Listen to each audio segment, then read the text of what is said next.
Hello चलो, कैसे हैं आप लोग भाई? तो मुझे उम्मीद है आप सब लोगों की प्रिपरेशन बहुत अच्छे से चल रही होगी। क्लास 11th केमिस्ट्री में एक बहुत ही इंपॉर्टेंट चैप्टर हम लोग आज स्टार्ट करने वाले हैं। Some basic concepts of chemistry.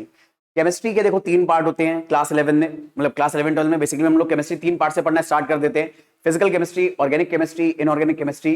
Physical chemistry में एक्चुअल में ये चैप्टर फाउंडेशन की तरह काम करता है। फिजिकल केमिस्ट्री के बहुत सारे कॉन्सेप्ट्स में हेयर एंड देयर इसका इस्तेमाल होता है। तो आज हम लोग लेक्चर में कवर करेंगे एटॉमिक मास यूनिट के बारे में, मोलर मास के बारे में, और अंडरस्टैंड करेंगे मोल कॉन्सेप्ट। और कई बच्चों को मोल कॉन्सेप्ट से बहुत डर लगता है। मैं आपको एक बात बताता हूं, अगर आप फंडामेंटल से चीजों को समझते हुए चलेंगे रादर देन सिर्फ फॉर्मुलों पर डिपेंड होने की फॉर्मुलों पर डिपेंड होने पर, तो आप मोल कॉन्सेप्ट को बड़े आराम से समझ जाएंगे।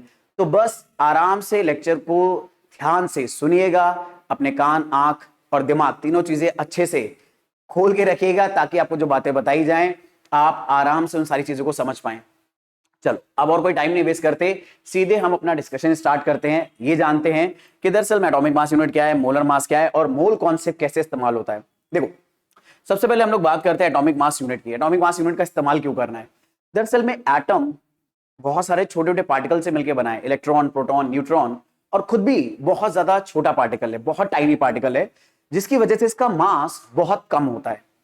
पर हम जो मासेस को मेजर करने की कॉमन यूनिट्स फॉलो करते हैं, जैसे कि किलोग्राम, ग्राम, मिलीग्राम, ये सारी यूनिट्स एटम के मास को कंपेयर करने के लिए बहुत बड़ी यूनिट्स हैं। तो अगर हम किसी भी एक एटम का मास ग्राम में निकालेंगे या मिलीग्राम में निकालेंगे या किलोग्राम में निकालेंगे तो बहुत कम आएगा। तो हमारे लिए उसको बार बार लिखना कन्वीनियंट नहीं होता है। तो उसे कन्वीनियंट बनाने के लिए हम लोगों ने खुद एक यूनिट बनाई है जिसे हम लोग बोलते हैं एटॉमिक मास यूनिट। तो बेसिकली में सिंपल सी भाषा में अगर बोला जाए, एटॉमिक मास यूनिट हमें हेल्प करता है एटम जैसी छोटे मासेस को कन्वीनियंटली लिखने में और समझने में। तो एटॉमिक मास यूनिट हमने बनाई है तो हमारे हमारे पास इसकी कोई डेफिनेशन भी होनी चाहिए। तो एटॉमिक मास यूनिट को दरअसल में जो हमारे पास कार्बन 12 एटम होता है, कार्बन 12 एटम का मतलब एक ऐसा कार्बन का एटम जिसमें 6 प्रोटॉन और 6 न्यूट्रॉन हो। तो यहां पर आपको 6 कलर की ग्रे बॉल्स दिख रही होंगी, 6 आपको ग्रे कलर की बॉल्स दिख रही होंगी और 6 आपको रेड कलर की बॉल्स दिख रही होंगी। तो दरअसल में ये 6 रेड कलर की बॉल्स प्रोटॉन हो गए, ये ग्रे कलर की बॉल्स न्यूट्रॉन हो गए। तो ये कार्बन एटम का ऐसा न्यूक्लियस है जिसमें 6 प्रोटॉन और 6 न्यूट्रॉन है। अब प्रोटॉन और न्यूट्रॉन का भी कुछ मास होता है। तो इस पूरे मास का 1/12 जब हम कर देते हैं तो जो मास निकल कर आता है उसे बोलते हैं 1 AMU। तो 1 AMU को बेसिकली में इस तरह से डिफाइन करा जाता है, अगर मैं आपको बताऊं तो 1 AMU की डेफिनेशन भी आपको याद रखनी है क्योंकि बहुत ज्यादा इंपॉर्टेंट है। आप मेरे प्यारे बच्चों 1 AMU को बता सकते हो कि 1 AMU बेसिकली में 1/12 पार्ट होता है मास ऑफ 1 कार्बन 12 एटम। आप एक कार्बन 12 एटम ले लो। कार्बन 12 एटम का मतलब क्या है? एक ऐसा कार्बन जिसमें 6 प्रोटॉन और 6 न्यूट्रॉन हो। कार्बन 12 का मतलब है carbon atom with 6 protons and 6 neutrons. तो अगर एक कार्बन एटम के अंदर 6 प्रोटॉन है, 6 न्यूट्रॉन है उसके न्यूक्लियस में, तो उसका मास भी होगा। तो उस पूरे मास का 1/12 करोगे तो 1 AMU आता है। और 1 AMU अगर हम लोग बात करें तो 1 AMU अगर मास की यूनिट है तो इसका कोई ना कोई रिलेशन ग्राम और किलोग्राम के साथ भी होना चाहिए। तो ये आपको याद रखना 1 AMU का ग्राम या किलोग्राम के साथ क्या रिलेशन होता है, बहुत इंपॉर्टेंट है। तो 1 AMU को 1.66 इंटू 10⁻27 किलोग्राम आप बोल सकते हो। और ग्राम में अगर इसे कन्वर्ट करना है तो 10⁻3 से मल्टीप्लाई कर दोगे तो 10⁻3 ग्राम होते हैं इन 1 kg। तो केजी से केजी कैंसिल आउट हो जाएगा और आंसर ग्राम में आ जाएगा। तो अगर मुझे ग्राम में वैल्यू निकालनी है तो 10⁻3 से मल्टीप्लाई करेंगे और रिजल्ट आ जाएगा 1.66 इंटू 10⁻24 ग्राम। कई बार बच्चे राउंड ऑफ करके इसको 1.67 भी लिखते हैं, कई बुक्स में 1.67 भी दिया हुआ है। अगर आप कैलकुलेशन 1.66 से करोगे, 1.67 से करोगे, नियरली आंसर सेम आएगा क्योंकि ये जो वैल्यू है डेसिमल की 2 प्लेसेस से राउंड ऑफ करके दी गई है, ये आगे भी कई प्लेसेस तक होती है। ठीक है, अब आपकी मर्जी है, आप 1.67 अगर ले लोगे तो भी लगभग लगभग सेम काम आएगा, आंसर में कोई बहुत ज्यादा फर्क नहीं आएगा। ठीक है, तो ये होता है 1 AMU। तो आपके मन में बस एक सवाल आना चाहिए कि दरअसल में हमने कार्बन को ही चूज क्यों करा? हमारे पास तो 118 एलिमेंट नोन है। अब तो हमने कार्बन को ही क्यों चूज करा और उसका 1/12 मास क्यों करा? तो इसके पीछे रीजन बड़ा सिंपल है मेरे बच्चे। दरअसल में कार्बन के बहुत सारे कंपाउंड हमारे पास अवेलेबल है। तो choice of carbon for AMU यानी एटॉमिक मास यूनिट को शॉर्ट फॉर्म में बोलते हैं एएमयू। तो ऐसा क्यों करा गया है? दो रीजन है। पहला रीजन, कार्बन के बहुत सारे कंपाउंड है। ऑर्गेनिक केमिस्ट्री के बारे में हम जब बात करते हैं तो कार्बन के more than 30 lakh known compounds हैं और ये लगातार नए नए और कंपाउंड्स हम बनाते चले जा रहे हैं। तो क्योंकि कार्बन के बहुत सारे कंपाउंड्स हैं तो अगर हम कार्बन का ही रेफरेंस वेट बनाएंगे तो उससे मासेस को मेजर करने में ज्यादा आसानी रहेगी। ठीक है, और इसीलिए हमने कार्बन को रेफरेंस वेट माना है। क्योंकि choice of carbon for AMU क्यों है? क्योंकि most of the compounds are made up of carbon.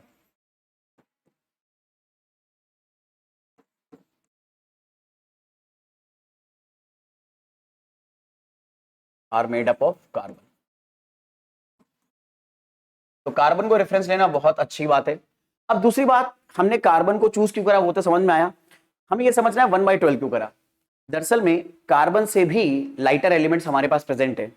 जैसे कार्बन से लाइटर एलिमेंट हमारे पास है बेरिलियम है, बोरॉन है, लिथियम है, हीलियम है, हाइड्रोजन है, और सबसे लाइटेस्ट एलिमेंट हाइड्रोजन है। तो एक बात समझो, अगर आपने एक हैवी मास को रेफरेंस माना है तो उससे लाइटर मास मेजर नहीं कर पाओगे। जैसे मान लो अगर आपके पास 1 किलो का वेट है तो 1 किलो के वेट से आप अगर कोई चीज आधा किलो है यानी हाफ ऑफ केजी है तो आप उसका मास मेजर नहीं कर पाओगे। क्यों? क्योंकि आपके पास वेट ही पूरा 1 किलो है और जो आपको मास मेजर करना है वो हाफ केजी है। सोचो अगर आपके पास हाफ केजी, आप मार्केट से हाफ केजी पोटैटो लेने गए हो, आलू लेने गए हो, और आप जिस पर्सन से वो ले रहे हो, जिस सब्जी वाले से आप वो ले रहे हो, उसके पास सिर्फ 1 केजी का वेट है, तो कभी भी वो बराबर मेजर ही नहीं कर पाएगा।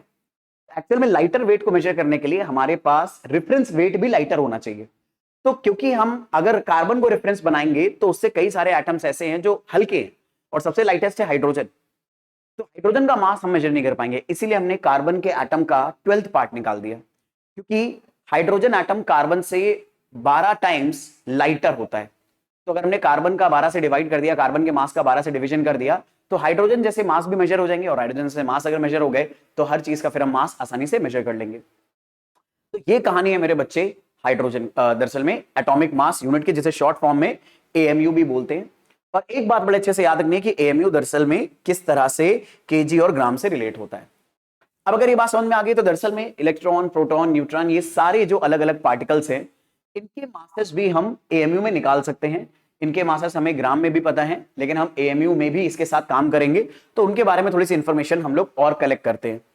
तो अगर हम लोग इलेक्ट्रॉन, प्रोटॉन, न्यूट्रॉन के बारे में बात करें मेरे बच्चे, तो इनके जो एक्चुअल मासेस हैं, तो एक इलेक्ट्रॉन का मास होता है 9.11 इंटू 10⁻⁻28 ग्राम।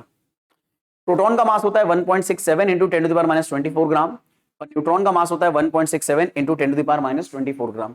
अगर आप नोटिस करो, प्रोटॉन और न्यूट्रॉन के मास नियरली सेम है, और इलेक्ट्रॉन का मास बहुत कम है। मतलब आप नोटिस करो, प्रोटॉन और न्यूट्रॉन के मास 10⁻⁻24 के ऑर्डर के हैं, जबकि इलेक्ट्रॉन का मास 10⁻⁻28 ऑर्डर का, यानी ऑलमोस्ट दरअसल में 2000 टाइम्स कम है, ऑलमोस्ट 2000 टाइम्स। ठीक है, क्योंकि ये वैल्यू भी हमें कंपेयर करनी है, तो इसीलिए ये बात बोली जाती है कि दरअसल में इलेक्ट्रॉन का मास जो है वो नियरली प्रोटॉन और न्यूट्रॉन से 1/1840 टाइम्स कम है, या नियरली 2000 टाइम्स कम होता है।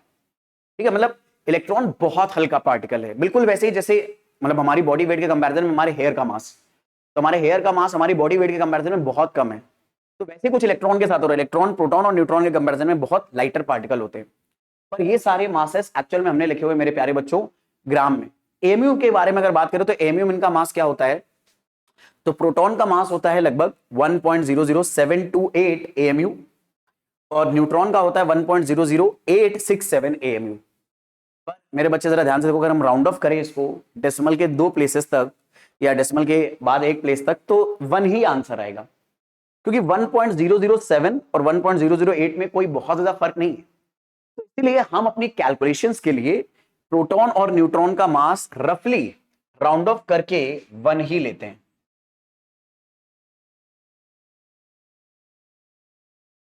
लेकिन इंटरेस्टिंग है इलेक्ट्रॉन का मास देखना है एमयू में।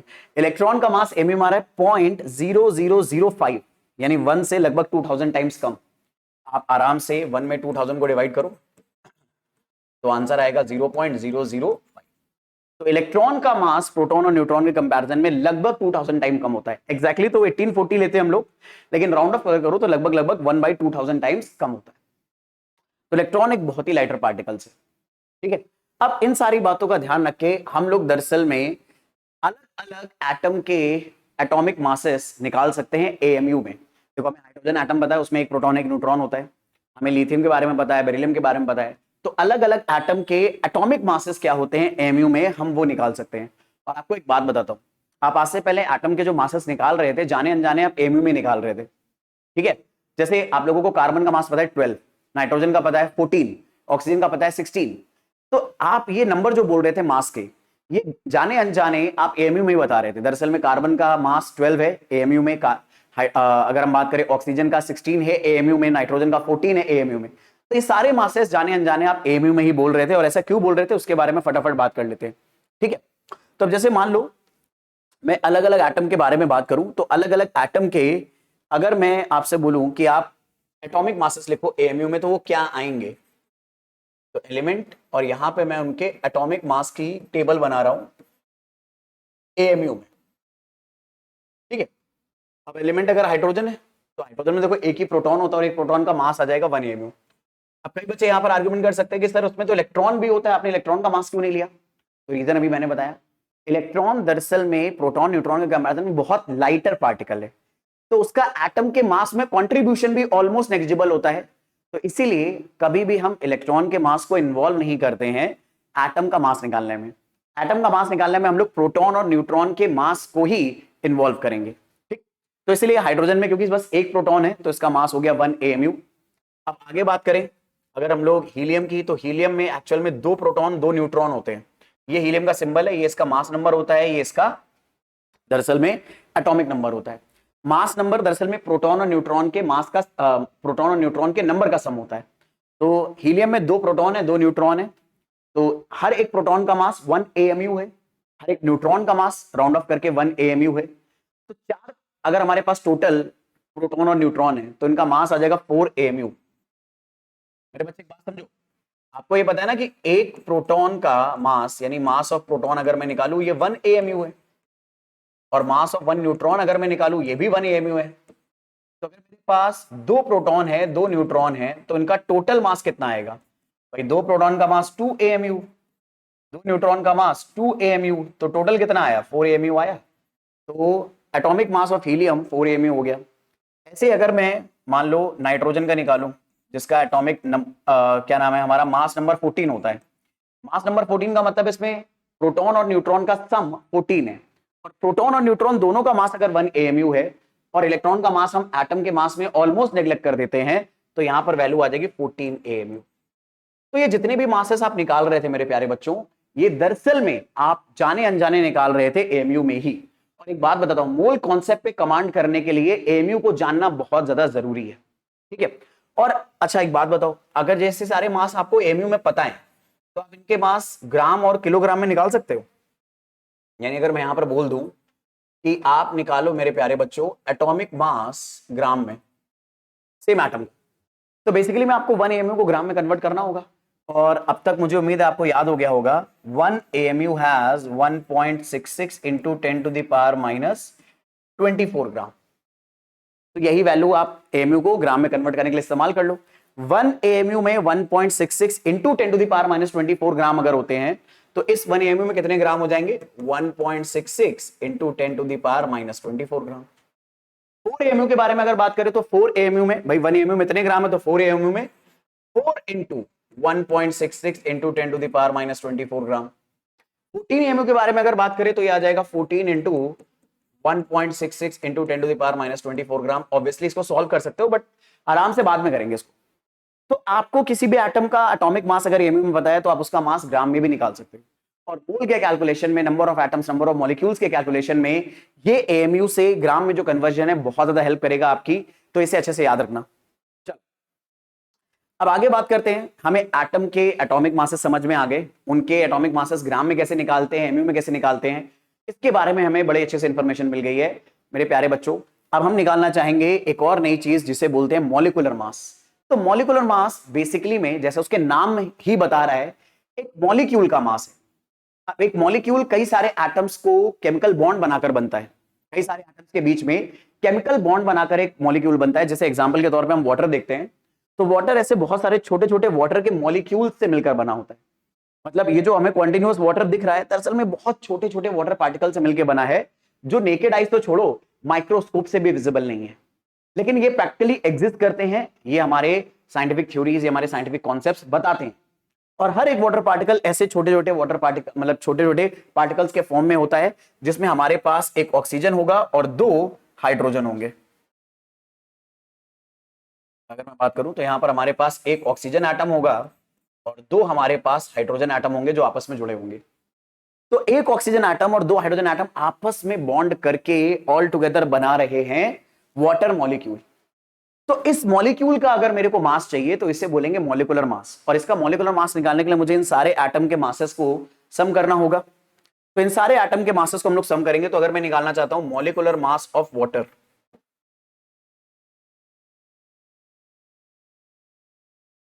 मॉलिक्यूलर मास ऑफ वाटर, जिसे मेरे बच्चे हम लोग सिंबल ये भी दे सकते हैं MH2O। MH2O का मतलब है हम निकाल रहे हैं मॉलिक्यूलर मास ऑफ वाटर। अब क्योंकि वाटर में दो हाइड्रोजन है एक ऑक्सीजन है, तो इनका मास निकालने के लिए हम इनको ऐड कर देंगे। तो दो हाइड्रोजन का मास अगर निकालना है हमें, तो ये हो जाएगा 2 into mass of hydrogen atom plus एक ऑक्सीजन है तो मास ऑफ ऑक्सीजन एटम। ठीक है। अब मेरे प्यारे बच्चों आपकी मर्जी है कि आप दरअसल में यहां पर एएमयू में मास रखना चाहते हो ग्राम में। अभी मैं एएमयू में रखूंगा, बाद में से ग्राम में कन्वर्ट कर लूंगा। तो 2 mass of hydrogen atom 1 AMU होता है plus mass of oxygen atom 16 AMU होता है।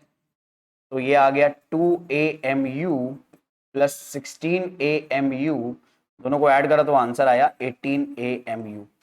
यानी अगर मेरे पास एक वाटर मॉलिक्यूल है, सिर्फ एक वाटर मॉलिक्यूल, जो इस तरह से देखेगा, नेकेड आइज से तो नहीं, लेकिन हम अपने दिमाग में अपने मन की आंखों से देख सकते हैं कि एक वाटर मॉलिक्यूल अपने मन की आंखों से अगर देखोगे तो इस तरह का दिखेगा, और इस एक मॉलिक्यूल का मास आएगा 18 एएमयू।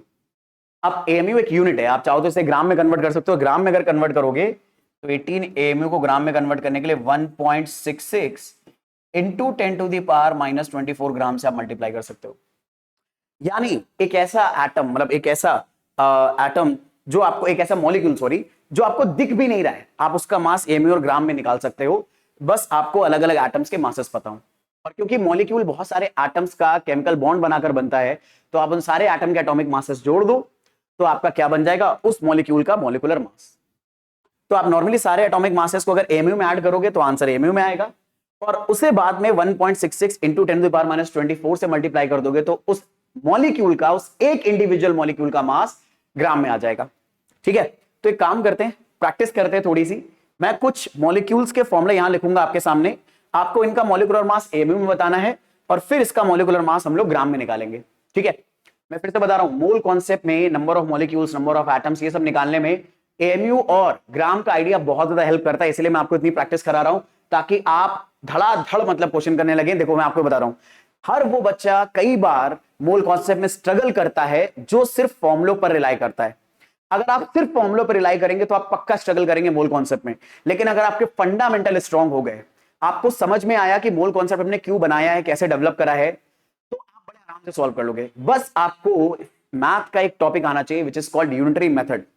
अगर आपको यूनिटरी मेथड आता है और फंडामेंटली आपको पता है कि मोल क्या चीज है, आप बिना किसी भी परेशानी के, ट्रस्ट मी, मोल कॉन्सेप्ट का कितना भी दिग्गज प्रॉब्लम आ जाए आराम से सॉल्व कर ले जाओगे।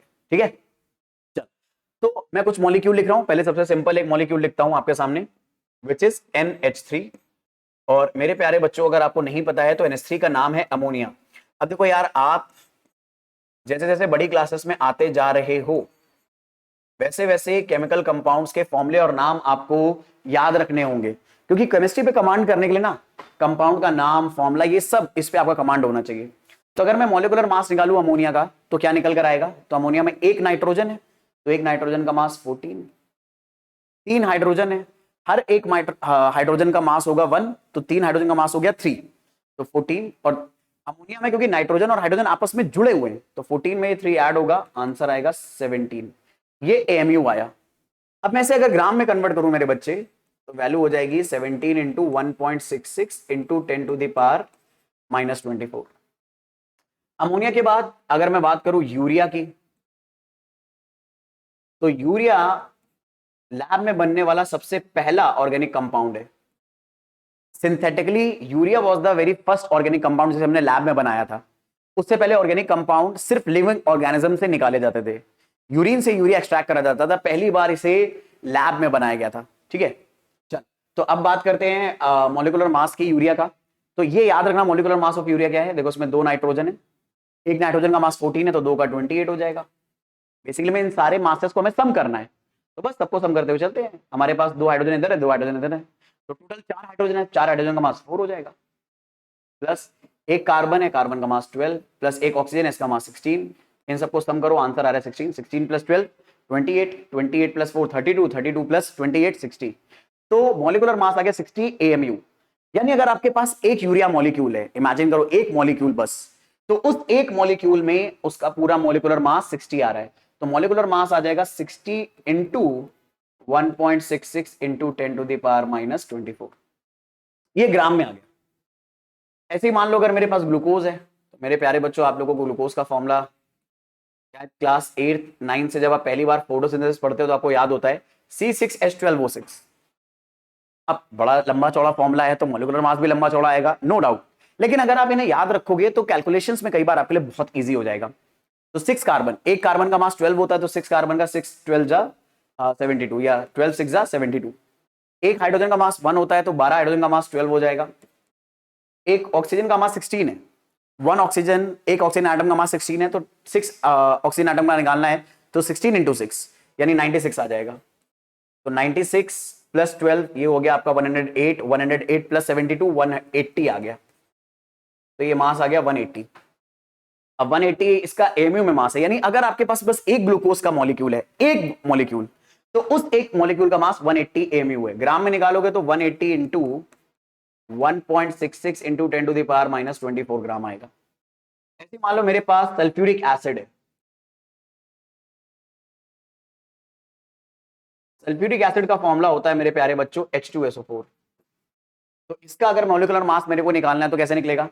तो एक मॉलिक्यूल अगर है तो उसके मास को बोला जाता है मॉलिक्यूलर मास। ये बात दिमाग में बैठा लो, ठीक है, ये बात अच्छे से अपने दिमाग में बैठा लो कि एक मॉलिक्यूल के मास का मतलब होता है मॉलिक्यूलर मास। तो H2SO4 में हमारे पास 2 हाइड्रोजन है तो 2 हाइड्रोजन का मास 2 हो गया।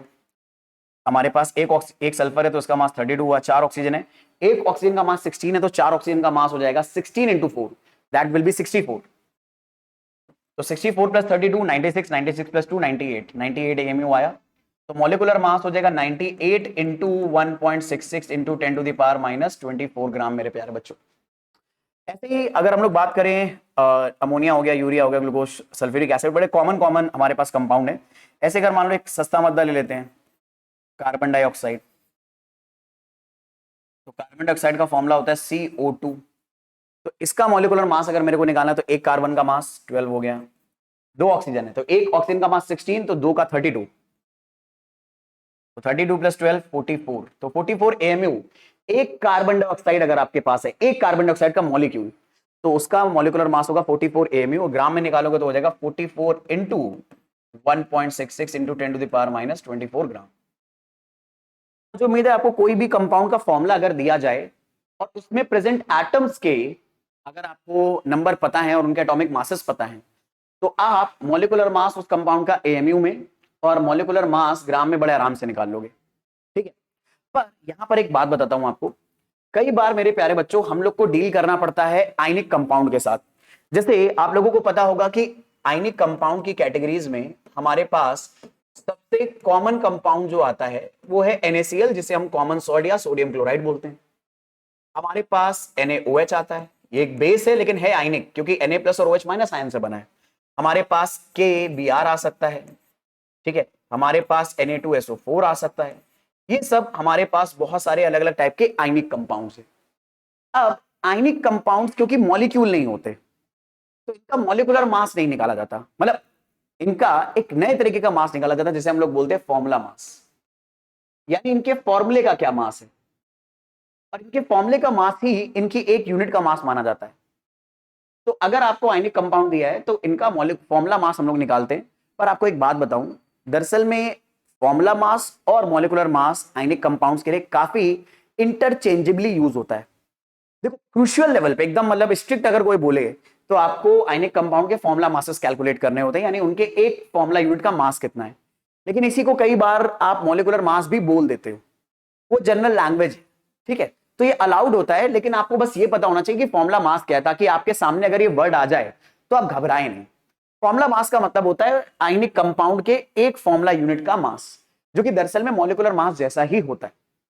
NaCl का अगर निकालना है तो Na का मास होता है 23 मेरे प्यारे बच्चों, Cl का मास होता है 35.5 AMU में, तो ये मास आ गया 58.5 AMU, यानी NaCl की एक यूनिट का मास होगा 58.5 AMU। ऐसे NaOH के बारे में अगर बात करें तो Na का मास हो गया 23, O का मास हो गया 16, H का मास 1, तो 23 प्लस 1 24, 24 प्लस 16 40 AMU। KBr का निकालना है, Na2SO4 का निकालना है, आप इसी तरह से निकाल सकते हो। आपको मैंने ये बात इसलिए बताई क्योंकि देखो कर हम वही रहे हैं जैसे मॉलिक्यूलर मास निकालते हैं, लेकिन क्योंकि आयनिक कंपाउंड मॉलिक्यूल्स के फॉर्म में एग्जिस्ट नहीं करते, ये एक्चुअल में एग्जिस्ट करते हैं लैटिस के फॉर्म में। और मेरे हो सकता है कई बच्चों के लिए ये वर्ड नया हो, अगर आप क्लास 11 में आए हैं और आपने ये वर्ड पहले नहीं सुना है, लैटिस क्या चीज होती है, तो आपके लिए बड़ा इंट्रीगिंग वर्ड हो सकता है, पर कोई बात नहीं। देखो पढ़ाई ना दरअसल में किसी भी चीज की अगर करनी होती है, किसी सब्जेक्ट पे हमें कमांड करना होता है, तो सब्जेक्ट पे कमांड करना दरअसल में एक पजल को सॉल्व करने जैसा होता है, खासतौर पे पिक्चर पजल। अगर आप लोगों ने पिक्चर पजल देखे हो तो पिक्चर पजल में हमारे पास अलग अलग पीसेस होते हैं जिनका अपने आप में इंडिविजुअल शायद कोई मीनिंग नहीं होता, पर जब उनको आप सही ऑर्डर में फिट करते हो तो एक बहुत खूबसूरत सी पिक्चर बन जाती है, पिक्चर क्लियर हो जाती है। एक्चुअल में किसी भी सब्जेक्ट को पढ़ना इसी तरह से होता है, क्योंकि वो सब्जेक्ट बहुत सारे छोटे छोटे टर्म्स, छोटी छोटी डेफिनेशंस, छोटे छोटे मीनिंग्स, छोटे छोटे आइडियाज से मिलकर बना होता है, और आप एक साथ ये सारे आइडिया कैप्चर नहीं कर सकते। आप छोटे छोटे आइडियाज आपको आपके टीचर बताते हैं, जैसे मैं आपको समझा रहा हूँ। जब इन सबको आप सही ऑर्डर में कलेक्ट करते हो तो आपको पिक्चर बड़ी क्लियर होती है। कुछ ऐसे यहां पर हो रहा है। लैटिस वर्ड अगर आपको नहीं पता है, घबराने की जरूरत नहीं है, बस इतना मान के चलना है कि अगर आपने पहली बार सुना ये, तो आयनिक कंपाउंड लैटिस के फॉर्म में होते हैं, जो मॉलिक्यूल से बहुत अलग होता है।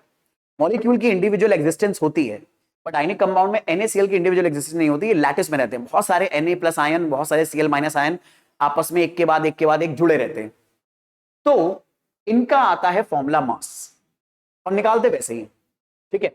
तो आई होप फॉर्मूला मास का टर्म आप समझ गए हो। आज के बाद कभी आपके सामने आएगा तो आप घबराओगे नहीं, ठीक है। चल अब बात करते हैं मेरे प्यारे बच्चों, इन सबको निकालने से बेनिफिट क्या मिलेगा। तो देखो एक बात बताता हूं, अगर आपके पास कोई एलिमेंट है, जैसे ये आयरन नेल्स हैं, आयरन नेल्स आयरन से बनी होती है। आयरन से बने होने का मतलब क्या है? आयरन से बने होने का मतलब है दरअसल में आयरन के बहुत छोटे छोटे एटम से मिलकर बनी होती है, ठीक है। ये आयरन के नेल्स आयरन के बहुत सारे छोटे छोटे एटम से मिलकर बनी होती है। आपको दिखाने के लिए मैं इतने बड़े बना रहा हूं, लेकिन इस आयरन नेल में मतलब शायद अर्थ पर ह्यूमंस की जितनी पॉपुलेशन है उससे ज्यादा एटम्स होंगे सिर्फ एक आयरन नेल में, इतने छोटे होते हैं एटम्स। तो हमें फाइंड करना है कि अगर मैं ऐसे 5.6 ग्राम आयरन नेल्स बाजार से खरीद के ले आया, तो इसके अंदर number of atoms of iron कितने होंगे। अभी मोल्स नहीं निकालेंगे, सिर्फ नंबर ऑफ एटम्स निकालेंगे, मोल्स क्योंकि अभी मैंने आपको बताया नहीं। अब इन्हीं सब चीजों में दरअसल में आपको एटॉमिक मास यूनिट बहुत ज्यादा हेल्प करती है। कैसे करती है, लेट मी टेल यू। देखो एक बात समझो, हमें ये बात तो पता चल गई ये सब आयरन की नेल है, दरअसल में आयरन के छोटे छोटे एटम से मिलकर बनी है। ये सारी नेल्स टुगेदर बहुत सारे छोटे छोटे एटम से मिलकर बनी है, और इन एटम्स में मास होता है। तो इन सारी नेल्स का जो टोटल मास आया होगा, वो दरअसल में इन सारी नेल्स के अंदर प्रेजेंट टोटल आयरन एटम के मास के बराबर आएगा। यानी एक बात तो हम ये जरूर समझ सकते हैं कि मास ऑफ आयरन नेल्स दरअसल में इक्वल होगा total mass of all the atoms of iron present in the nails. Total mass of all the iron atoms present in the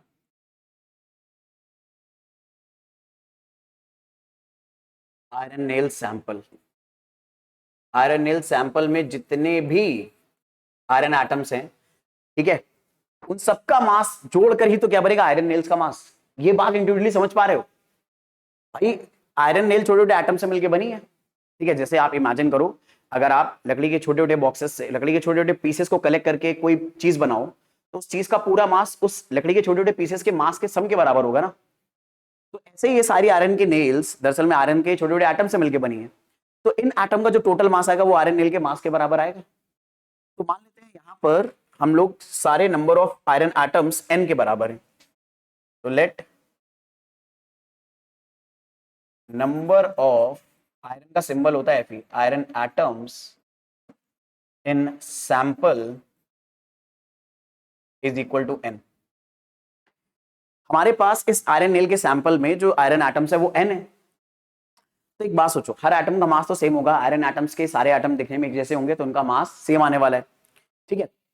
तो अब अगर हम लोग बात करें तो आयरन एटम का टोटल मास अगर हमें निकालना है तो n एटम्स हमारे पास, और उसमें मल्टीप्लाई कर दे हम लोग दरअसल में एक आयरन एटम के मास का,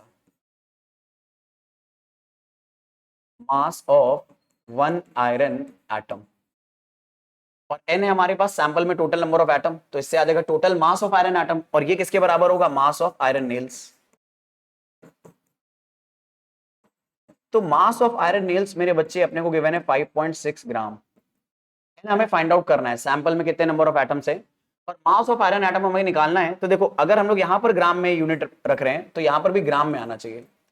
अब एक आयरन एटम का मास 56 AMU होता है, तो ग्राम में रखने के लिए 1.66 इंटू 10 टू द पावर -24 से हम मल्टीप्लाई कर देंगे। ये पूरा नंबर इधर डिवाइड में आएगा तो n की वैल्यू आएगी मेरे बच्चों 5.6 upon 56 into 1.66 into 10 to the power -24। अब आपको एक बड़ी इंपॉर्टेंट बात बताता हूं मेरे बच्चे, ये जो नंबर है ना, ये कभी भी अगर आपको डिवाइड में दिखाई दे तो इस नंबर की जो वैल्यू होती है डिवीजन में वो आती है 6.02 इंटू 10 टू द पावर 23। यानी ये नंबर कभी भी डिवाइड में दिखाई दे तो इसके रेसिप्रोकल की वैल्यू आप लिख सकते हो 6.02 इंटू 10 टू द पावर 23। तो ले देखिए बस हमें ये नंबर सॉल्व करना है। अब ये नंबर अगर हम सॉल्व करेंगे तो 5.6 है, डेसिमल हटाया तो नीचे 10 आ जाएगा, 56 से 56 कैंसिल, 1 बचा, तो 1/10 बचा लगे यहां। याद रखना मैं क्या बात बोल रहा हूं मेरे बच्चे, ये आपको याद रखना है। एक मिनट मैं यहां पर वाइड स्क्रीन पर आपको अलग से बता देता हूं। आप चाहो तो आराम से, अगर अभी वीडियो आप फोन पर लैपटॉप पे देख रहे हो तो आप जाके ऑनलाइन कैलकुलेटर पे चेक करो कि 1/1.66 into 10 to the power -24 value किसके बराबर होती है। तो आप पाओगे कि ये वैल्यू जब आप सॉल्व करोगे तो आंसर आएगा 6.02 इंटू 10 टू द पावर 23। यानी मैं 1 अपॉन इस नंबर को हमेशा लिख सकता हूं 6.02 इंटू 10 टू द पावर 23।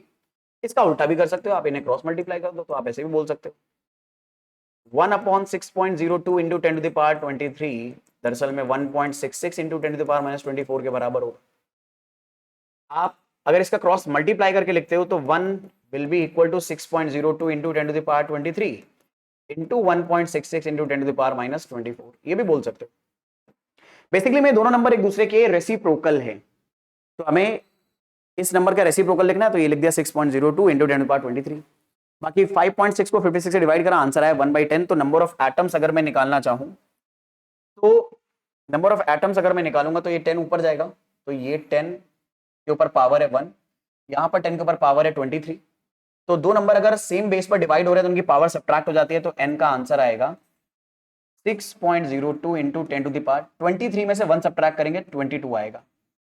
इतने एटम्स आ जाएंगे आयरन के। तो देखो आपने बस यूनिटरी मेथड लगाया और यूनिटरी मेथड से आंसर आ गया, ठीक है एक तरह से। तो टोटल नंबर मतलब सोचो आयरन एटम जो हमें दिखाई भी नहीं देते हैं, सिर्फ उसके मास से हमने निकाल लिया कि इस सैंपल में टोटल आयरन एटम कितने हैं। आपको देखो एक बात याद रखनी है, किसी भी सब्सटेंस का मास उसके अंदर प्रेजेंट पार्टिकल्स के मासेस से आता है। जैसे आयरन नेल्स आयरन के एटम से मिलकर बनी होती है, तो इस आयरन नेल का जो टोटल मास आएगा वो दरअसल में सारे आयरन एटम के मास का सम होगा। सिमिलरली अगर मान लो आपके पास वाटर है तो वाटर वाटर मॉलिक्यूल से मिलकर बना होता है। अब वाटर अगर वाटर मॉलिक्यूल से मिलकर बना होता है तो वाटर के सैंपल का जो टोटल मास आएगा वो दरअसल में वाटर के छोटे छोटे पार्टिकल जो उसके अंदर प्रेजेंट है उनका टोटल मास होगा, बशर्ते इसमें कोई इंप्योरिटी वगैरह और एडअप ना हो। तो अब एक और क्वेश्चन करते हैं, ये देखते हैं। मान लो आपने वाटर भरा है ग्लास में और इस ग्लास में आपने 72 ग्राम वाटर भर दिया। अब ये जो वाटर है दरअसल में वाटर के छोटे छोटे मॉलिक्यूल से मिलकर बना होगा बहुत सारे। अब आपको बताने के लिए तो मैं इतने बड़े बड़े बना रहा हूं तो 10-20 ही बन रहे हैं, लेकिन एक्चुअल में बहुत सारे होंगे, billions and billions and billions and millions होंगे। तो आपको फाइंड आउट करना है इस वाटर सैंपल में कितने मॉलिक्यूल्स हैं वाटर के। तो सबसे पहले अपने दिमाग में एक पिक्चर क्लियर करो कि इस सैंपल ऑफ वाटर में जो भी मास आया है, जैसे इस पूरे सैंपल का मास अगर 72 ग्राम है, तो एक बात समझो, ये वाटर खुद वाटर के बहुत छोटे छोटे पार्टिकल से मिलकर बना है। तो इस पूरे सैंपल का मास इन सारे छोटे छोटे पार्टिकल के मास का कलेक्टिव सम होने वाला है। और अगर कलेक्टिव सम होने वाला है तो हम नंबर ऑफ मॉलिक्यूल्स की वैल्यू निकाल सकते हैं। कैसे?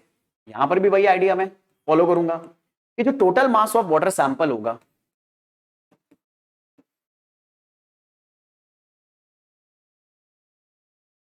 Total mass of water sample जो आने वाला है मेरे प्यारे बच्चों, ये दरअसल में आएगा नंबर ऑफ मॉलिक्यूल्स वाटर में कितने हैं इस सैंपल में, उनका टोटल मास। तो ये आ जाएगा total mass of all H2O molecules in sample. Sample में कितने वाटर मॉलिक्यूल्स हैं उनका सबका टोटल मास। तो मैं यहां पे लेट कर ले रहा हूं कि sample has n molecules of water, यानी इस पूरे सैंपल में n मॉलिक्यूल वाटर के। एक वाटर मॉलिक्यूल एक वाटर मॉलिक्यूल का मास होता है 18, ठीक है। तो n मॉलिक्यूल्स का मास कितना आ जाएगा अगर मैं फटाफट निकालूं, तो हमारे पास मास ऑफ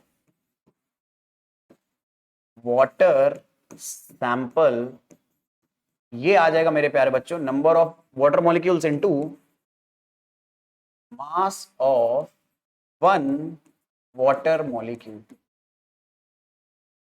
अब देखो मास ऑफ वाटर सैंपल कितना हमें दे रखा है, अगर हम ध्यान से देखें तो हमें गिवन है 72। तो यहां पर हमने रखा मेरे प्यारे बच्चों 72 ग्राम।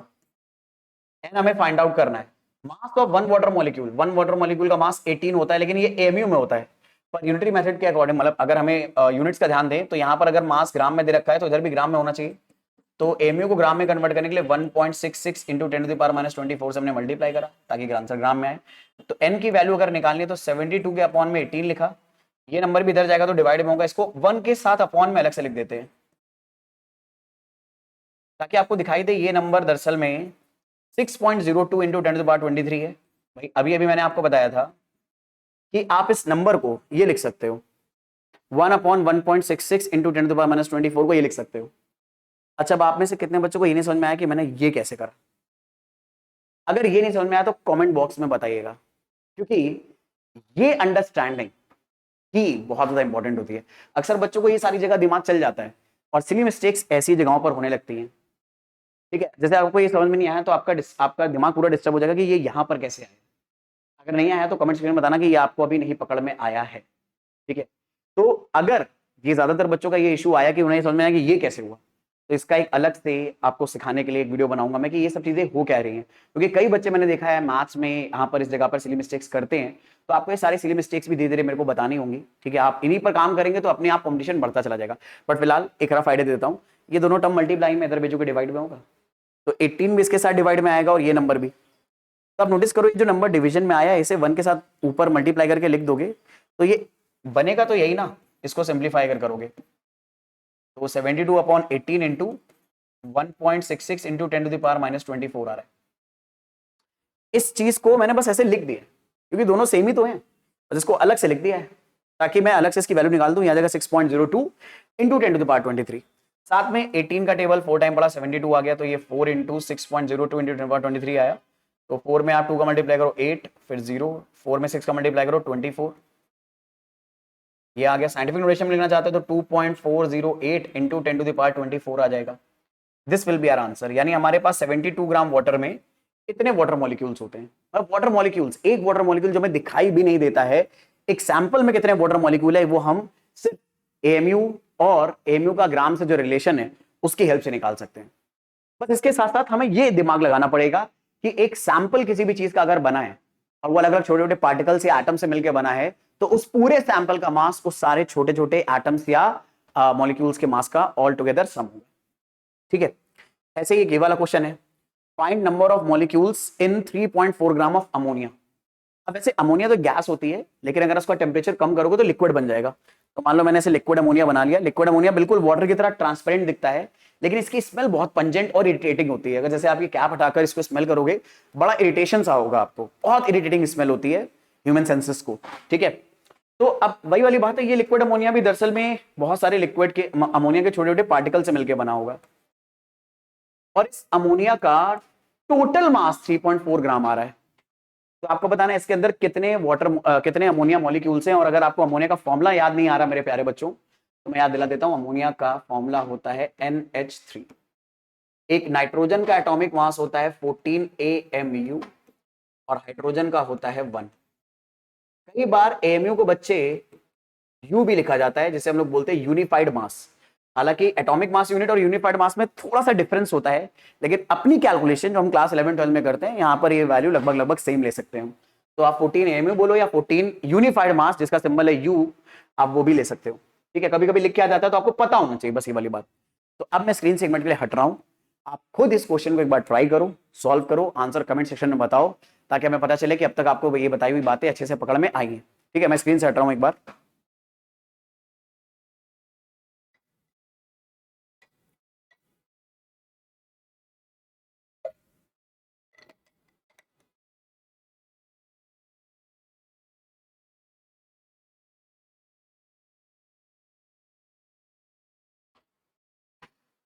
चलो, मुझे उम्मीद है मेरे प्यारे बच्चों आप लोगों ने क्वेश्चन ट्राई करा होगा, तो आइडिया आपको अभी भी वही लगा होगा कि मास ऑफ अमोनिया सैंपल, ये जो आपको अमोनिया सैंपल का मास दिया हुआ है, this will be equal to total mass of all ammonia molecules in the sample. Sample में जितने भी अमोनिया मॉलिक्यूल्स हैं उन सबका मास होगा ये, ठीक है मेरी प्यारी जनता। चलो अब देखते हैं कितना होगा, फटाफट अगर निकालें तो total mass of all ammonia molecules, ठीक है हम लोग लेट कर लेते हैं। Let sample has n ammonia molecules, ठीक है। अब देखो टोटल मास सैंपल का कितना है, हमें दे रखा है 3.4 ग्राम। अमोनिया मॉलिक्यूल्स में टोटल n मॉलिक्यूल्स हैं सैंपल में, और एक अमोनिया का मास हो जाएगा 17।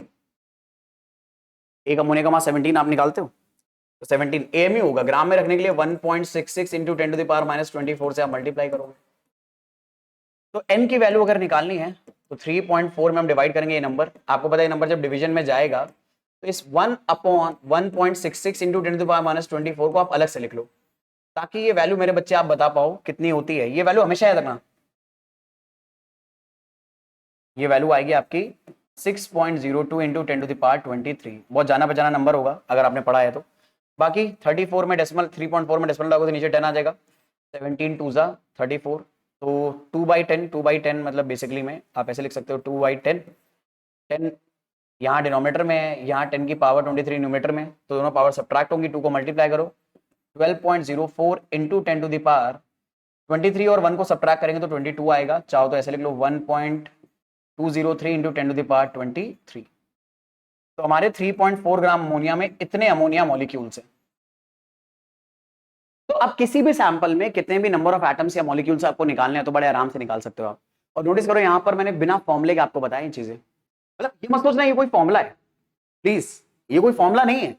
ये तो भाई सिंपल सा फंडामेंटल आइडिया है कि अगर अमोनिया के बारे में हम बात करें तो अमोनिया छोटे छोटे अमोनिया मॉलिक्यूल से मिलकर बनेगा। तो इस पूरे सैंपल का जो मास होगा वो इन सारे छोटे छोटे मॉलिक्यूल्स के मास का टोटल सम होगा।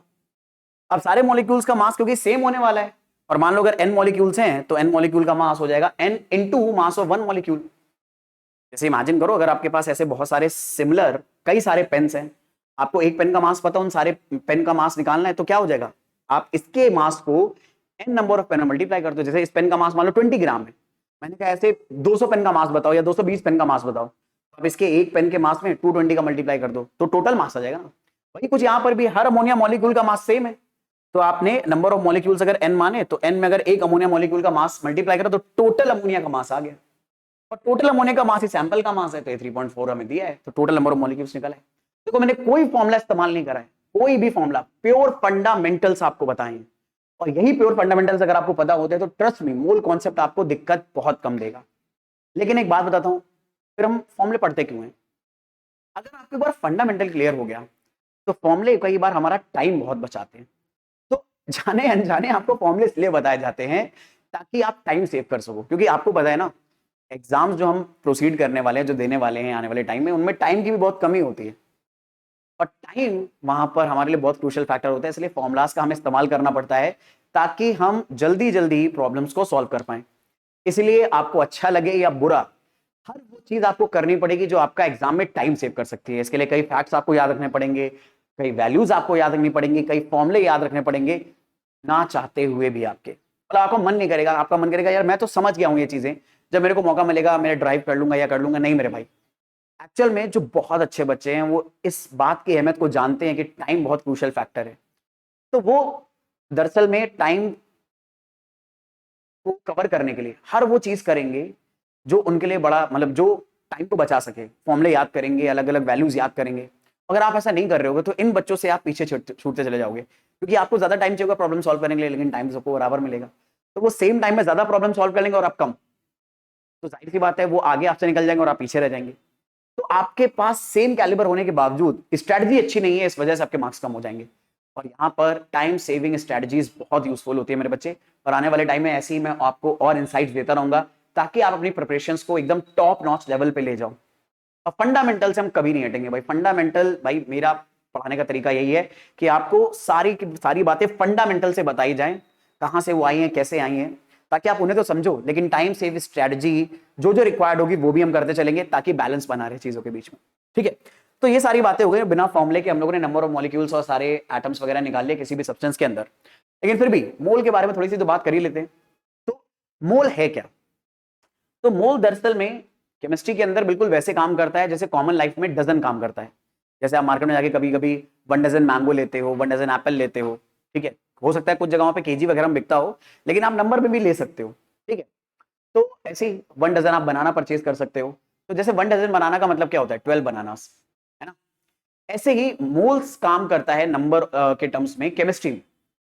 और मोल दरअसल में number of elements, number of atoms, number of molecules या नंबर ऑफ एंटिटीज को मेजर करने की एक एसआई यूनिट है जिसका इस्तेमाल हम खास तौर पे केमिस्ट्री में करते हैं।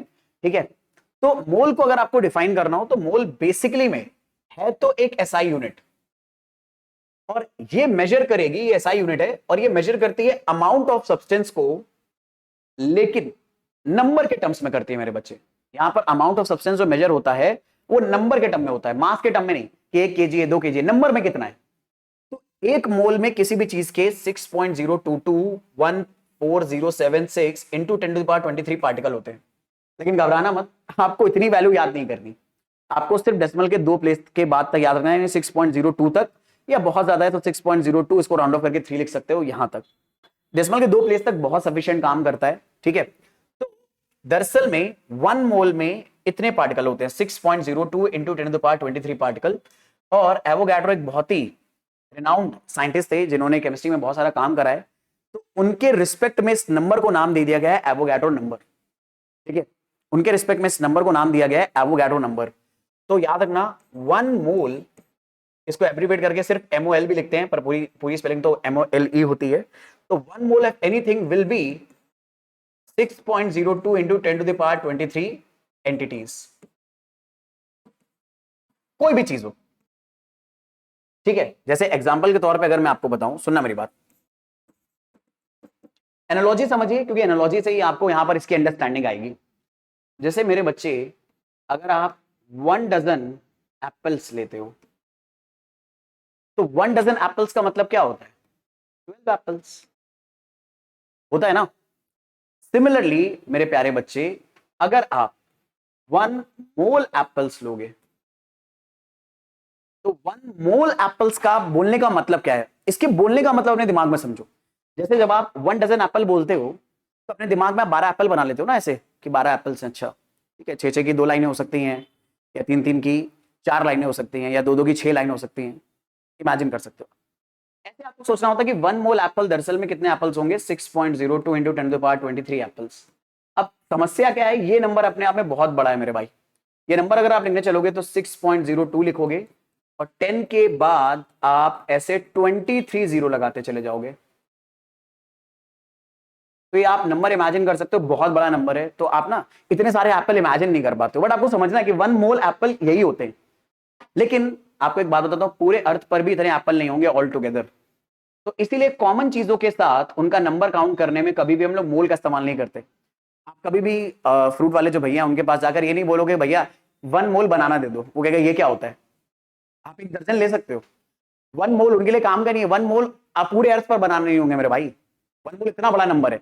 हाँ, लेकिन एटम और मॉलिक्यूल इतने छोटे छोटे होते हैं कि लेट मी टेल यू, आप 1 मोल में जब इतने पार्टिकल्स होते हैं ना, तो इतने पार्टिकल्स वाटर एक बार में पी जाते हो।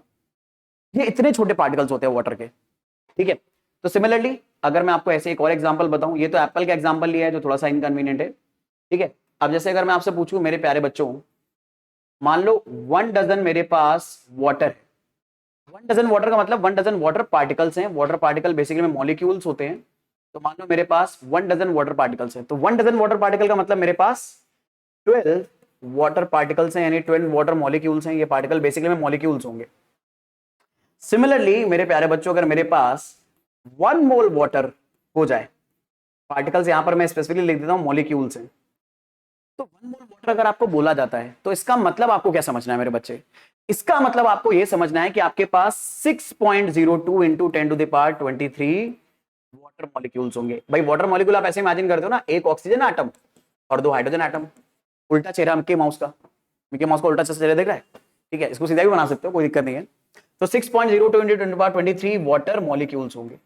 तो मेरी प्यारी जनता, आपको यही समझ के रखना है, यही ध्यान में रखना है कि दरअसल में 1 मोल वाटर मॉलिक्यूल्स का बोलने का मतलब क्या होता है। मोल आपको इस चीज के बारे में या इस चीज के नंबर के बारे में इंफॉर्मेशन दे रहा है, बिल्कुल वैसे जैसे डजन देता है। तो इसीलिए कई बार आपको समझाने के लिए बात बोली जाती है कि mole is dozen of chemist, यानी जैसे नॉर्मल लोगों के लिए डजन काम करता है, वैसे मोल्स केमिस्ट्री के लिए या केमिस्ट स्टूडेंट्स के लिए काम करते हैं। तो मुझे उम्मीद है एक थोड़ा इंट्यूटिव आइडिया डेवलप हुआ होगा, रादर देन फॉर्मूला। फॉर्मूला एक अलग चीज है, वो तो अपन आगे करेंगे। और फॉर्मूला क्यों करना है, फॉर्मूला क्यों हमें पढ़ना है, क्यों ड्राइव करना है, क्यों हमें उसके प्रॉब्लम सॉल्विंग उसका इस्तेमाल करना है, टाइम बहुत बचाता है। लेकिन फंडामेंटल अगर क्लियर है तो कभी भी, ये मतलब मेरी गारंटी है, आप अपने आप ये सारी चीजें खुद सोच पाओगे और कभी कोई गड़बड़ नहीं होगी। ये जो ट्रिक्स व्रिक्स होती है ना, ये दरअसल में फंडामेंटल को ऑब्जर्व करके आप खुद बना सकते हो कई बार, ठीक है। हालांकि उसमें टीचर का रोल होता है क्योंकि उन्होंने बहुत टाइम दिया है सारी चीजों को डेवलप करने में। तो मैं आपको चीजें फंडामेंटल के साथ बताते चलूंगा, साथ में ऐसी स्ट्रेटजीज बताते चलूंगा ताकि मेरे बच्चे आप एकदम अपने एग्जाम के लिए अच्छे से प्रिपरेशन कर पाओ।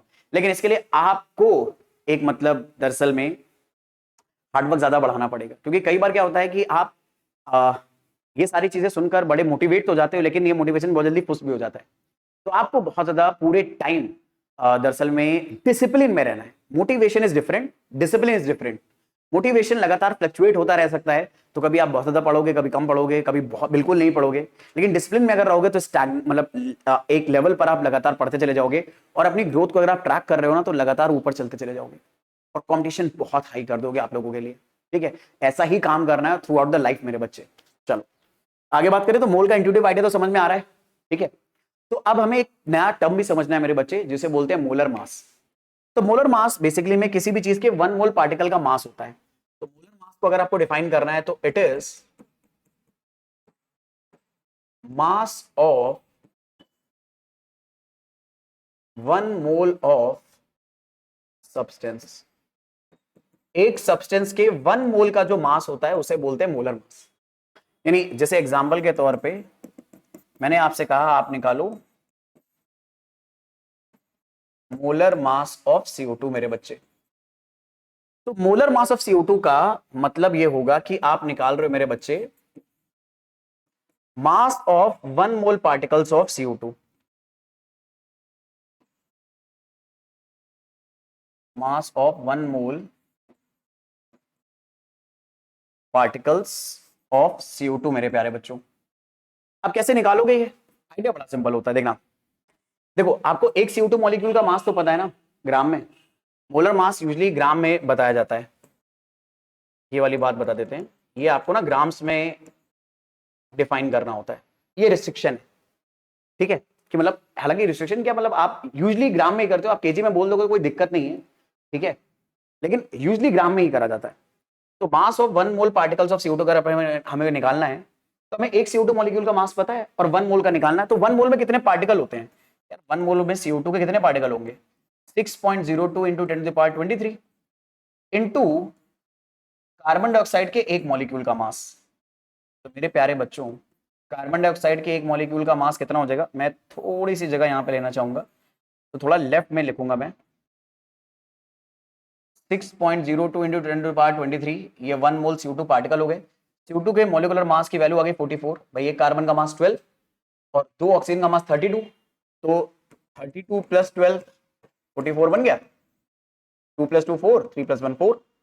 लेकिन ये मास एमयू में आया है क्योंकि आपको पता है 32 दरअसल में 2 ऑक्सीजन एटम का एमयू में मास है और 12 एक कार्बन एटम का एमयू में मास है। अब ये हमें किस में निकालना है? ग्राम में। तो ग्राम में कन्वर्ट करने के लिए इसे हम मल्टीप्लाई करेंगे 1.66 इंटू 10⁻⁻24 ग्राम से मेरे बच्चे। अब मैं आपका पूरा ध्यान लेके जाना चाहूंगा इन दो नंबर्स पे। आप पूरा ध्यान लेके जाओ इन दो नंबर्स पे मेरे प्यारे बच्चों। ये दो नंबर्स आपस में मल्टीप्लाई हो रहे हैं और आपको याद होगा दोनों नंबर एक दूसरे के रेसिप्रोकल्स हैं। तो दो रेसिप्रोकल्स को जब आप मल्टीप्लाई करते हो तो आंसर 1 आता है। जैसे साइन थीटा का रेसिप्रोकल होता है कॉसेक थीटा, तो sine theta into cosec theta 1 होता है। कॉस थीटा का रेसिप्रोकल होता है सेक थीटा, तो cos theta into sec theta 1 होता है। और आपके लिए मैंने यहाँ पर ये लिख भी रखा है बेटे, 6.02 इंटू 10⁻23 मल्टीप्लाई अगर करोगे 1.66 इंटू 10⁻⁻24 से तो रिजल्ट 1 आएगा मेरे बच्चे। तो यहाँ पे देखो ये और ये जब मल्टीप्लाई करोगे तो रिजल्ट 1 आएगा। तो इन दोनों को मल्टीप्लाई करने पर रिजल्ट 1 आने वाला, तो बचेगा सिर्फ क्या? 44। तो आंसर आएगा 44 पर यूनिट क्या आएगी? ग्राम। तो ये आएगा मोलर मास ऑफ CO2। अब मेरे प्यारे बच्चों यहां पर आपको एक बहुत ही इंपॉर्टेंट बात मैं मेंशन करना चाहूंगा। आप याद करो CO2 का मॉलिक्यूलर मास क्या था? तो CO2 का मॉलिक्यूलर मास तो 44 AMU था ना, ये हमने पहले भी निकाला है। CO2 का मॉलिक्यूलर मास हमने यहां पे निकाला है 44 AMU। तो आप नोटिस करो एक सब्सटेंस का जो मॉलिक्यूलर मास आता है वही उसका मोलर मास भी है। एक सब्सटेंस का जो मॉलिक्यूलर मास है वही उसका मोलर मास भी होता है मेरे बच्चे। ठीक है, तो आपको कभी भी किसी चीज का मोलर मास अगर निकालना है ना तो आपको पूरा ये कैलकुलेशन करने की जरूरत नहीं है। आप उसका जो मॉलिक्यूलर मास है वो निकाल लो और उसी मास को आप ग्राम में मेजर कर दो। वैसे मॉलिक्यूलर मास एमयू में होता है, लेकिन अगर आप उसी को ग्राम में मेजर करोगे तो वही उसका क्या हो जाएगा? मोलर मास हो जाएगा। यानी जैसे एग्जांपल के तौर पे मैं मान लो आपसे बोलूं कि मेरे प्यारे बच्चों आप निकालो, मैं एक सब्सटेंस लिख रहा हूं यहां पर और यहां पर उनके एटॉमिक या मॉलिक्यूलर मासेस लिख रहा हूं। अगर वो मॉलिक्यूल होगा तो मॉलिक्यूलर मास निकालना और अगर एटम होगा तो एटॉमिक मास निकालना। लेकिन ये आपको मेरे प्यारे बच्चों निकालना है एएमयू में और साथ में आप निकाल लो यहां पर इसका मोलर मास। ठीक है, आप सुनना, सब्सटेंस मान लो मैंने वाटर लिया मेरे बच्चे। अब वाटर का मॉलिक्यूलर मास निकलेगा क्योंकि वाटर एक मॉलिक्यूल से मिलकर बना है, तो इसका मॉलिक्यूलर मास एमयू में कितना होता है? 18 एमयू होता है। तो इसका मोलर मास अगर आपको ग्राम में बताना है मेरे बच्चे, या फिर कई बार इसकी यूनिट ग्राम पर मोल भी बोली जाती है क्योंकि एक मोल के लिए आप निकालते हो, तो इसका आंसर आ जाएगा 18। यूनिट हो जाएगी ग्राम। मेन फर्क है यूनिट में, और यूनिट में फर्क आने से बहुत डिफरेंस आ जाती है चीजों में। एक बात समझना, अगर 18 किलोमीटर लिखा है तो एक अलग चीज है और 18 मिलीमीटर लिखा है तो अलग चीज है। अब 18 मिलीमीटर तो बहुत छोटी सी चीज हो गई, इतना बड़ा, इतनी बड़ी सी लेंथ हो गई 18 मिलीमीटर। अब 18 किलोमीटर तो बहुत लंबा चौड़ा होगा ना। ठीक है, तो न्यूमेरिकल वैल्यू सेम होने से कई बार ह्यूमन ब्रेन कॉम्प्रिहेंड नहीं कर पाता, उसको लगता है दोनों चीजें सेम है। नहीं भाई, आपको दिमाग में बैठाना है यूनिट्स का भी उतना ही ज्यादा रोल है। 18 एएमयू बहुत छोटा मास है, 18 ग्राम उसके कंपैरिजन में बहुत ज्यादा बड़ा मास है।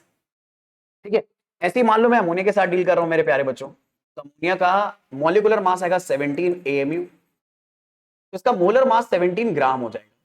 ऐसे अगर मान लो मैं एक सब्सटेंस कोई एलिमेंट ले लूं, जैसे कि फॉर एग्जांपल मैं ले लेता हूं सोडियम। अब सोडियम एक एलिमेंट है, तो एलिमेंट ना मॉलिक्यूलर मास नहीं होता एलिमेंट का। एलिमेंट्स दरअसल में अगर आपने इस तरह से सिंगल एलिमेंट्स लिए हैं तो उनके एटॉमिक मासेस निकलते हैं। अब सोडियम एलिमेंट का एटॉमिक मास आप ले लो, वो 23 एमयू होता है। तो इसका मोलर मास यानी इसके 1 मोल पार्टिकल अगर लोगे तो इसका मास हो जाएगा 23 ग्राम। तो न्यूमेरिकल वैल्यू सेम है लेकिन यूनिट में बहुत ज्यादा फर्क है, और यूनिट का फर्क ही सारी चीजें बनाता है। यहाँ पे ये बेसिकली में 1 मोल पार्टिकल्स का मास है। पर देखो एक्चुअल में क्या होता है ना, मोलर मास जब हम वर्ड बोलते हैं कई बार हम कंफ्यूज हो जाते हैं, क्योंकि यही मोलर मास हम किसका निकाल रहे हैं, मॉलिक्यूल्स का, और यही किसका भी निकाल रहे हैं, हम एलिमेंट्स का। तो इस कंफ्यूजन को अवॉइड करने के लिए हमारे साइंटिस्टों ने इन दोनों को अलग अलग नाम दे दिए। अगर आप मोलर मास किसी मॉलिक्यूल का निकालते हो तो इसे आप बोलते हो ग्राम मॉलिक्यूलर मास।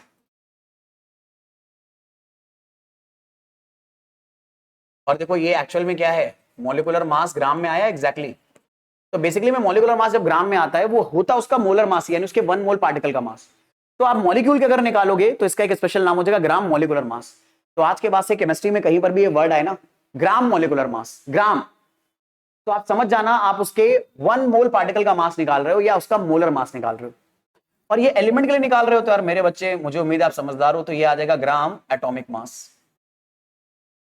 तो मेरे प्यारे बच्चों, ग्राम एटॉमिक मास बेसिकली में क्या होगा, उस सब्सटेंस के 1 मोल एटम्स का मास, जिसे हम इन जनरल मोलर मास भी बोल सकते हैं। तो मोलर मास आलसी लोग बोलते हैं। अगर आप कम आलसी हैं या जो एग्जामिनर आपके पेपर सेट कर रहा है अगर वो कम आलसी है तो वो क्या करेंगे, पूरा लिख देंगे 22 कि ग्राम मॉलिक्यूलर मास निकालना है या ग्राम एटॉमिक मास निकालना है। और ये आईसीएससी वाली जो जनता है ये थोड़ा जानती होगी, क्योंकि 10th क्लास में इन्होंने पढ़ा होता है और ये वर्ड उन्हें बड़े ट्रबल दे रहे होते हैं। अब तो समझ में आ रहा है ना, ये आएंगे, ठीक है। तो अब देखो ये छोटा सा आइडिया था मोल के बारे में। अब मोल इससे भी कहीं ज्यादा बियॉन्ड जाता है मेरे बच्चे। तो अब मैंने आपको फंडामेंटल कॉन्सेप्ट्स तो बता दिए हैं, धीरे धीरे हम इसमें और लेयर अप करके ये समझेंगे कि मोल कैसे आता है, और फिर वो फॉर्मूले भी समझेंगे ताकि हमारा टाइम बच सके। लेकिन आज का लेक्चर फिर बहुत ज्यादा लेंदी हो जाएगा, तो आज का लेक्चर यहीं समाप्त करते हैं और नेक्स्ट क्लास में हम बात करेंगे और ज्यादा डिटेल में मोल के बारे में। मतलब इस तरह की प्रॉब्लम हम लोग सॉल्व करेंगे कि अगर आपको मोल्स दिए किसी चीज के तो उसमें नंबर ऑफ एटम्स कितने हैं, number of moles of atom कितने हैं, हाइड्रोजन एटम के मोल्स कितने हैं, ये सारी चीजें निकालने में हम लोग अगले क्लास से सीखना स्टार्ट करेंगे, क्योंकि ये भी बहुत ज्यादा इंपॉर्टेंट है, ठीक है। तो भाई अगर आप लोगों को ये वीडियो अच्छी लगी हो, पता चला हो नई नई चीजें आपको, तो भाई चैनल को जरूर सब्सक्राइब कर लेना, बेल आइकन प्रेस कर देना, ताकि जैसे ये वीडियो अपलोड होते रहें आप तक पहुंचते रहें और आप अपना रिवीजन बहुत अच्छे से कर पाएं, ठीक है। अपने फ्रेंड्स के साथ भी शेयर करिए, और अगर कोई पर्टिकुलर टॉपिक आपको बहुत ज्यादा परेशान करते हैं कमेंट सेक्शन में बताइए, ताकि हम उनको रिजॉल्व कर पाएं, आपके लिए वो वीडियो बना पाएं। बाकी अगर आप हम तक रीच आउट करना चाहते हैं, आप मुझ तक रीच आउट करना चाहते हैं, तो हमारे अलग अलग सोशल मीडियाज के लिंक डिस्क्रिप्शन में दे रखे हैं। इंस्टाग्राम का लिंक दे रखा है, फेसबुक का लिंक दे रखा है, ठीक है। हमारे नंबर्स, ऑफिस नंबर्स आपको दिए हुए हैं ताकि आप हमारे साथ कनेक्ट होकर अपनी प्रॉब्लम्स को रिजॉल्व कर पाएं। तो मिलेंगे नेक्स्ट क्लास में, इसके बारे में और पढ़ेंगे और ज्यादा अच्छे से समझेंगे चीजों को, ताकि हम कंपटीशन को और बढ़िया लेवल पे ले जाएं। चलो, see you in the next class, bye everyone, take a very good care of yourself, जम के पढ़ाई करिए, रिवीजन करिए और डाउट्स हमारे साथ जरूर डिस्कस करते रहिए। See you in the next class, bye bye.